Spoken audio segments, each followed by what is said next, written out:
30/4 को थाना नौबस्ता क्षेत्र में एक टप्पेबाजी या उसको चोरी भी कह सकते हैं, एक घटना हुई थी। एक महिला जो मूल रूप से कानपुर देहात की सिवली की रहने वाली थी, वो अपने यहाँ रिलेशन में त्रिमूर्ति अपार्टमेंट के पास उनको एक शादी में जाना था। इन्होंने एक ऑटो कानपुर देहात से बुक किया नौबस्ता चौराहे तक के लिए। वहां तक ये रिजर्व ऑटो से आई थी। उसके बाद इन्होंने एक पैसेंजर ऑटो पकड़ा। उस ऑटो में ड्राइवर के अतिरिक्त 3 महिलाएं पहले से बैठी थी और जब ये उसमें और इनका पुत्र उसमें सवार हुआ, इनका ये कहना है कि 1-2 मिनट के लिए ऐसे लगा कि जैसे कुछ अनकॉन्शियस ये हो गई है, कोई इनको नशीला पदार्थ है या कोई ऐसी चीज वहां पर इनको सुंघाई गई, जिसकी वजह से थोड़ी देर के लिए अचेतन अवस्था में पहुंच गई थी।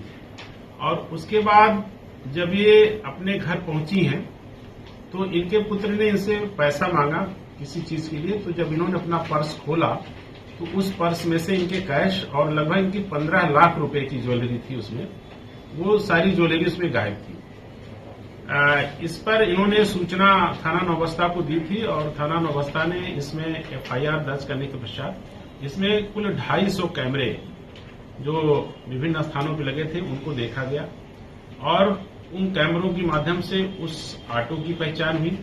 पहले उस ऑटो के ड्राइवर को पकड़ा गया और जब उससे कड़ाई से पूछताछ की गई तो उसने ये बताया कि 2000 रुपए पर डे के हिसाब से ये लोग किराए पर ऑटो देते हैं और इसमें ये जो महिलाएं हैं ये शातिर टप्पेबाज टाइप की महिलाएं हैं जो मूल रूप से यवतमाल डिस्ट्रिक्ट महाराष्ट्र की रहने वाली हैं और थाना गोविंद नगर के रेल बाजार चौकी के पास इनका डेरा है, जहां पर अस्थायी रूप से ये लोग रहते हैं।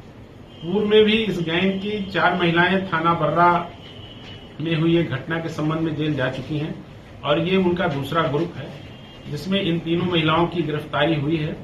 और इसमें लगभग संपूर्ण माल, अभी एक कंगन और एक अंगूठी इनका नहीं मिल पाया है, उसमें कुछ 1-2 लोग अभी मिसिंग हैं, उनकी हम लोग तलाश कर रहे हैं। इस प्रकार से लगभग संपूर्ण माल इनका बरामद हुआ है और ये थाना नौबस्ता की टीम, हमारे ADCP साहब, ACP और इंस्पेक्टर नौबस्ता और उनके जो चौकी इंचार्ज और अन्य जो उन्होंने टीम गठित की थी, सबने इसमें दिन रात परिश्रम करके इस घटना को वर्कआउट किया है और लगभग सारे अभियुक्तों की गिरफ्तारी करते हुए संपूर्ण माल की भी बरामदगी की है।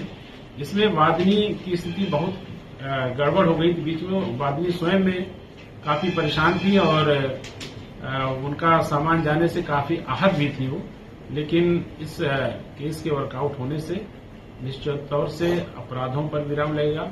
आज ये महिलाएं मेडिकल परीक्षण के पश्चात इनको जेल भेजा जा रहा है और इस उत्कृष्ट कार्य के लिए संपूर्ण नौबस्ता थाने की टीम को 25,000 रुपए का एक नगद पुरस्कार भी दिया जाता है और इस केस को वर्कआउट करने के लिए उनकी भूर प्रशंसा भी की जाती है। अपराधी थे इन लोग का इसमें ये पूर्व में ये तो रेखा और ये रजनी और इसमें अगली नैना है, ये आपस में रिलेशन में है, सास बहू भी हैं और इनके ऊपर 3-3, 4-4 मुकदमे सबके ऊपर हैं। पूर्व में ये लोग जेल जा चुके हैं और इसमें हम लोग भविष्य में इन सभी पर गैंगस्टर एक्ट के तहत भी कार्रवाई करेंगे।